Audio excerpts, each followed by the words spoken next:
یہ بتائیں کہ کوئی پاکستان کا عام آدمی یہ امید کر سکتا ہے کہ 8 فروری کے بعد پیٹرول سستا ہو جائے گا؟ دیکھیں دو تین چیزیں ہیں. پہلے اس کا ریلیٹڈ ہے. یہ آپ نے کہا کہ آپ 15-14 مہینے کے لیے 16 مہینے کے لیے آئے تو آپ نے کیا کیا؟ ہم نے غریب اور امیر کا ٹیرف علیحدہ کر دیا. میں نے آپ کو شروع میں کہا کہ ہماری پالیسی یہ ہوگی کہ ہم غریب کو بچائیں گے اور اضافی بوجھ امیر پہ پڑے گا. اس میں کوئی شک نہیں ہونا چاہیے. اور یہ کرنے کے لیے ہم نے امیر اور غریب کے گیس کے ٹیرف علیحدہ کر دیے. یعنی ایک غریب آدمی اگر گیس استعمال کرے اور امیر آدمی اگر وہ اتنی گیس استعمال کرے تو امیر آدمی کو 2 گنا یا 3 گنا زیادہ پیسے دینے پڑتے ہیں اب اسی گیس کو استعمال کرنے کے. تو یہ فرق ہو گیا. یعنی ہم نے یہ فیصلہ کیا کہ یہ ملک جو ہے یہ کسی کے والد کی جاگیر نہیں ہے. اس پہ سب سے پہلا اور افضل ترین حق جو ہے اس غریب آدمی کا ہے جو اس ملک کی 80-90% آبادی ہے. تو اسے تو بچائیں. تو 60 سے 64% لوگوں کا ٹیرف علیحدہ کر کے انہیں کیا گیا. دوسرا سرکولر ڈیٹ ختم کیا گیا. سرکولر ڈیٹ جو ابھی بھی اس عبوری حکومت نے بھی اس کو کام کو آگے بڑھایا ہے, اگرچہ میرے خیال میں وہ ایک اور طریقے سے کیا جا سکتا تھا اور کچھ لوگوں کو بچایا گیا ہے جو غالباً نہیں بچایا جانا چاہیے تھا. مگر بہرحال سرکولر ڈیٹ کو ختم کرنا ضروری ہے. ہم نے ویل ہیڈ یعنی وہ گیس جو ہم اپنے کنوؤں میں پیدا کرتے ہیں اس کے اوپر سے سرکولر ڈیٹ ختم کر دیا. اس حکومت نے اس کو آگے بڑھایا کیونکہ ابھی LNG والا سرکولر ڈیٹ ختم نہیں ہوا اور ہو سکتا ہے میں نے ابھی نمبر دیکھے وہ ختم ہو گیا. تیسری چیز جو تھی وہ رشن تیل لے کر آئے. رشن تیل جو تھا 1 لاکھ ٹن لے کر آئے اور پلان یہ تھا کہ ہم اس کو 1 ملین ٹن تک لے کر جائیں گے. ہم 8 ملین ٹن خام تیل امپورٹ کرتے ہیں. اگر اس میں سے 1 ملین ٹن جو ہے وہ سبسڈائز یا کم قیمت کا تیل آنا شروع ہو جائے تو ہماری تیل کی قیمت کے اوپر اس کے اثرات آنا شروع ہو جائیں گے. 1 لاکھ ٹن سے تو ایک جہاز سے تو نہیں ہوگا. اس کے بعد ایک اور جہاز آ گیا تو 2 لاکھ ٹن ہو گیا.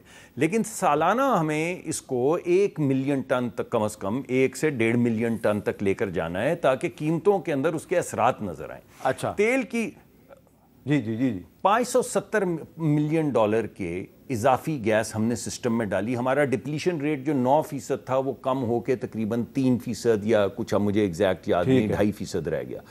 تو یہ آہستہ آہستہ آنے والی ہر سبسیکوئنٹ حکومت اگر یہ تمام کام کرتی رہی. ہم نے ٹیپی کو ریوائیو کیا. آپ کو یاد ہوگا بڑے جھگڑے کے بعد آذربائیجان سے ڈیل کی کہ وہاں سے وہ ایک ہمیں سستی LNG کا وہ بھیجیں گے, ہر مہینے ایک شپ جو ہے وہ بھیجا کریں گے. رشا ڈیل ہو گئی. اب یہ تمام چیزیں جو ہیں یہ سب 14-15 مہینے میں ہوئی ہیں. اب آپ ان کا کمپیریزن کریں نا. 15 مہینے میں اگر یہ سارے کام ہوئے اور بہت سے کام جو ٹیکٹیکل کے کون سی ہم ریفائنری کی پالیسی لے کر آئے, پرانی جو فرسودہ ہماری ریفائنریز ہیں ان کو بہتر کرنے کی پالیسی لائے, نئی ریفائنری کی پالیسی لائے. نئی ریفائنری کی پالیسی کے بعد ہم نے ڈیل کی $10 بلین کی ڈیل کو فائنل سٹیجز میں چھوڑ کے گیا. مجھے نہیں پتا وہ کہاں پہنچی ہے. تو وہ انشاءاللہ آگے بڑھے گی. اس کا کاربن آف سیٹ کرنے کے لیے ہم نے لوگوں کو کہا کہ ہمارے ہاں گرین ہائیڈروجن کے 8 فروری کے بعد پیٹرول سستا ہوگا کہ نہیں ہوگا؟ 8 فروری کے بعد پیٹرول, دیکھیں پیٹرول کے اندر 2 چیزیں ہیں.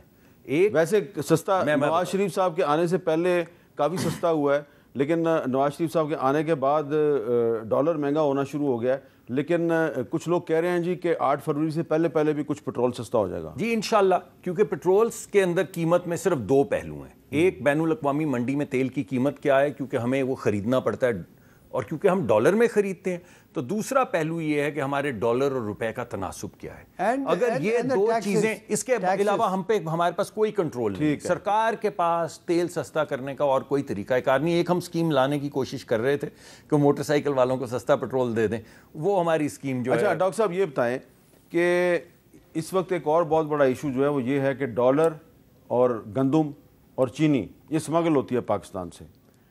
تو اس کو روکنے کا کوئی طریقہ ہے؟ 8 فروری کے بعد کوئی فرٹیلائزر کھاد بھی سب سے زیادہ فرٹیلائزر, یہ کیوں سمگل ہوتی ہے اور اس کو کیسے روکیں ہم؟ یہ دیکھیے حامد, بات یہ ہے کہ اگر وہ لیگل طریقے سے جائے یا سمگل ہو کر جائے, اس کے بدلے میں آپ کو ڈالر ملتے ہیں کہ نہیں ملتے؟ ملتے ہیں نا. آخر وہ جاتی ہے فورن کرنسی میں جاتی ہے. تو آپ ان کو ایکسپورٹ کیوں نہیں سمجھ لیتے اور اس پر کچھ کما لیں؟ دیکھیں ہم ڈالر ایکسپورٹ کر رہے ہیں. نہیں, ایکسپورٹ ڈالر تو آپ نہیں ایکسپورٹ کر رہی ہے, ایسی کوئی چیز ہی نہیں ہے. یہ میں مانتا ہی نہیں. یہ تو کوئی ڈالر ایکسپورٹ یہاں سے نہیں ہو سکتا. یہ اگر جاتا ہے تو وہاں سے کوئی چیز آتی ہوگی اس کے برعکس جاتی ہے. دیکھیں ایسے نہیں ہوتا. ڈالر کوئی بذات خود ایسے نہیں ٹریڈنگ، وہاں پر ان کے ایکسچینج ریٹ یہاں پر ایک ہی ہوتا ہے. اگر ڈالر یہاں سے کہتے ہیں نا لوگ بوریوں میں جاتا ہے، میں نے تو خود نہیں دیکھا، اگر جاتا ہے تو وہاں سے کوئی خام مال آتا ہوگا، ڈیزل آتا ہوگا، کوئی اور چیز آتی ہوگی، ورنہ یہ کیسے جائے گا. بات یہ ہے کہ آپ نے یہ تمام چیزیں ان کا نام لیا جو منشیات نہیں ہیں، یہ نارمل گڈز ہیں. اگر پاکستان کو تو چاہیے ہے کہ اتنا گندم پیدا کرے کہ وہ دنیا کی تمام منڈیوں میں بیچے. ہمارے پاس جتنا بڑا ایریگیشن سسٹم ہے ایسے دنیا میں کہیں پر نہیں ہے، لیکن ہم لوگوں کی غلط پالیسیز کی وجہ سے ایگریکلچر پیچھے رہ چکا ہے.